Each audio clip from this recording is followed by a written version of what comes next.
So I'm with Michael from the UHD Alliance. Really exciting CES for you guys because it's the big push of Filmmaker Mode. We've been covering the story right from the beginning, earlier in 2019. It's something that I personally really like, but let's tell our viewers exactly what is Filmmaker Mode. Okay. Well, you know, we started this process about a year and a half ago, and we wanted to do what our mission is as an organization, as it started out 5 years ago, was to make sure that we could deliver a premium home entertainment experience that delivered creative intent. That literally was the mission that we started with. And so as we moved through the development efforts with the ecosystem that we built, we now have about 40 member companies. They're content creators, they're distribution, they're device manufacturers, technology partners. We built really a strong ecosystem support. And so the creative community had always really wanted to be involved in the process of developing how their art was delivered into the home. And so they've really been trying to do this for many years. In fact, Reed Morano, who is a director, a cinematographer in 2014, actually put something up on change.org to stop motion smoothing. So this has been going on for a while. So when we established the kind of the core directives for what we wanted with Filmmaker Mode was, one, direct collaboration with the creative community. Two was to make sure we had an easy way for consumers to have this activated. So it either would be through automatic metadata detection or through remote control. And three, it was also very important to have one name. So it wasn't confusing to consumers. It was easier to communicate what the benefits and value was, and to make sure that it was consistent from TV to TV, unlike today where everybody has a different name for their various picture modes. So that's the first point I'm going to come in here, because there have been lots of things in the industry to try and push the end user in the right direction, such as Joel Silver's ISF, with ISF modes on the TV. Right. You had George Lucas's THX, which set out to do the similar thing. These have all started with great intent, but seem to have fallen by the wayside. So why do you think Filmmaker Mode will gain traction? You know, I think one of the most important changes that's happening is the fact that the home is becoming a more preeminent viewing environment, that there's more content being delivered there. There are more services that are delivering content. We see this proliferation of over-the-top streaming services with Apple Plus, with HBO, with Peacock, with all of those new services, and all of it delivering Netflix, of course, delivering very high value, high production value content, both in movies as well as episodic TV. So from a business standpoint, I think there is a business kind of proposition behind it. And also the fact that the creative talent now is not as it used to be. They were studio driven, so they were kind of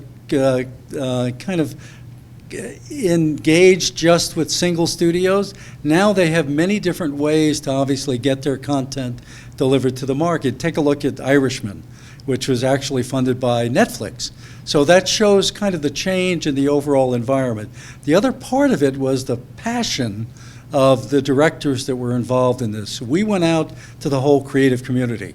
We talked to directors, cinematographers, editors, VFX, colorists, literally try to get everybody engaged and involved in the process and making sure we had their voice and their participation and understanding what exactly they were looking for. As you mentioned, Phil, this is something that's been going on for many years. This just didn't start today. So I think the time was right. The fact that they were able to go to an organization like the UHD Alliance, which has this ecosystem that is fully supportive of all of those elements, was really a way to kind of enable it.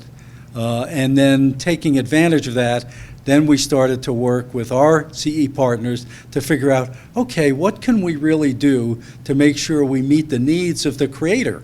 And that's an important part of all of their relationships. In fact, it's very important for them to have strong relationships with the Hollywood community as well. I guess education is a big thing here. It's why you're at CES, it's why you're having your big press launches and all the rest of it. One of the things is, though, it gets a little bit counterintuitive for the end user. I'm not talking about AV Forums members who are, they're clued up on how to calibrate their TVs and so on. We're talking about the wider public. And you have manufacturers spending billions of dollars creating these true motion smoothing technologies, edge adaptive, edge enhancement modes, and stuff to sell TVs. How do you get your message out to that? Because you're basically telling everybody to switch all of that off. Well, what we're trying to tell consumers is that this is the way the director intended the movie to be seen. They go into a color grading suite after release in the cinema. They would like to replicate that cinema experience. And what they were seeing in the home when the movie went through all of the video processing, it really changed the whole character, the emotion, the look and feel of it, and that's what really was bothering them. And so I think that there was a recognition that for most consumers, they take their TV sets, not for the higher-end consumer, but most consumers take their TV sets, take them out of the box, and leave it. They don't go into any of the picture modes. They don't change it. They don't want to change it. They don't like generally hierarchical menus. They want to make sure that it's easy and delivers the best experience possible. And so I think that that all has kind of led us into a way to make it easy and accessible, to make it obviously the impact of all of these preeminent directors and trying to make sure that they give the consumer the opportunity to watch it the way is intended, really started to spark, obviously, the development and the collaboration, and that brought apart all of the kind of members and engaged in this process to the point we're at today, where we're actually, manufacturers are announcing products for introduction into the market this coming spring. And I guess technology works in your favor now. I think we've reached a point in the industry where you now have HDR in various flavors, but they all use metadata. Right. Every video signal that gets sent to a TV has a certain amount of data anyway to tell the TV what it is that it's receiving. So I guess you've fallen lucky at the moment of time you're launching this, because you can tell the TV exactly what you want it to do. That's right. Yeah, it's very simple to set a trigger up. There are some triggers that already existed. For instance, there's a cinema trigger that has existed based upon a CTA specification for many years that just was never being used. And so that cinema trigger exists in a lot of disc product, whether it's DVD or Blu-ray. That will automatically trigger any manufacturer's product that incorporates Filmmaker Mode right into that. We're also creating, obviously, the triggers for anything from over the top, whether it's an HEVC or an AVC stream. A very simple process to identify it. Doesn't take up much space. Obviously, it's just bits, so it's very small, and it is protected and registered, and so that will also enable all of the streaming services to provide a trigger mechanism for automatic detection and activation. And I guess when you're looking at this and other systems that are on the market at the moment, like Dolby Vision, they've got IQ, which is a great new feature. It's from the lens to the home, really, because right the way through the production process now, like the color red, you can say exactly what the color red should be within a certain scene. So when you're using Filmmaker Mode, you actually are seeing it as it should be seen. Yeah, that's exactly correct. And I think that the technologies that are in TVs today, the colorscape that exists to reproduce colors to the level that we can do in UHD technology, obviously also allows that. So it's kind of, you're right, I mean, the technology has come to a point in time where all of these things have come together, making this capability of delivering, what the director intended, really feasible and capable. We just had to make sure that we had this kind of consensus built to create the right impact with Filmmaker Mode. And clearly, when you have brands like LG, Panasonic, Vizio, Samsung, Philips, all committing to bring this to market, brands like LG, as I mentioned earlier, with 42 models that will incorporate Filmmaker Mode. That includes both 4K and 8K. So literally, it's from an implementation standpoint, it can be done. It also provides the consumer with that ease of access.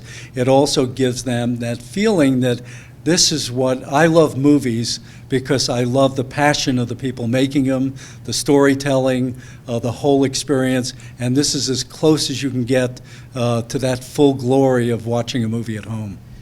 Now, one of the feedback that we get in threads when we're talking about this kind of thing and calibration and so on is, yes, okay, I got my new TV, I put it in cinema mode or THX mode or whatever, it's dull as dishwater and the colours are muted. What would you say to somebody that says that about your Filmmaker Mode? Because it is duller than natural, than normal and all that, because they're all hyper boosted. Yeah, I mean, if the one of the things we've done is when we started this development process, what we were trying to replicate was what the director sees in the color grading suite. So they go in, they look exactly at what colors they want, how they want it rendered, how they want that look and feel, what that emotion does to the storytelling part of the process. And I can tell you that it is as close as we could get to what they see on $30,000 plus professional monitors. And we've done those comparisons. And I think that vividness and trueness to what the director intended is really the purpose behind this. And I think film buffs and film lovers will really love the fact that it replicates what their intention was. And that's why we've got this stable of directors that are supporting this. When you get people like Martin Scorsese and James Cameron and Christopher Nolan all supporting this and so many more, they all spend so much time and energy in putting this together, as do the cinematographer, the editors, and everybody else involved in the process, that they want it delivered the way they intended. And I think consumers will really gravitate to this natural expression from them. Now, some might like it with a different color. They might like it brighter. There is that. Obviously, we understand that, and this is just another option for consumers that they have, as the director intended. But we also want to make sure they can easily access, or if they want to not access it, that's also an option that exists from the manufacturer. And how do they access Filmmaker Mode on the various TVs? Well, it's done either through automatic detection of metadata, or through remote control. Those are the two methods to do it. But there's also manual prompts that come up. The individual manufacturers determine how they're going to do that, which gives the consumer the option to say, yes, please keep it in Filmmaker Mode, or no, then maybe they want to go to another specialized mode that they have. So we always want to make sure the consumer can make the choice. But we think that choice will be Filmmaker Mode. And you've had your big push here at CES, so how do you continue the momentum going forward? So now the next step is really engaging all the distribution partners. So making sure the content has the obviously triggers inserted in the streams. We also want to make sure that we go out to retailers and explain what this is. Now that we have 5 really high-profile manufacturers supporting it, then developing all of the assets we have. As you can imagine, the impact of having all of these world-renowned directors supporting this, how do we take that then to the marketplace?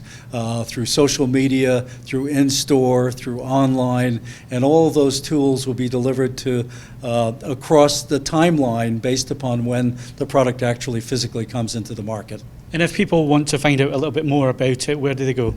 Filmmakermode.com. Thank you very much for your time. It's My fascinating. pleasure. Best of luck for CES. Thank you so much. Appreciate it.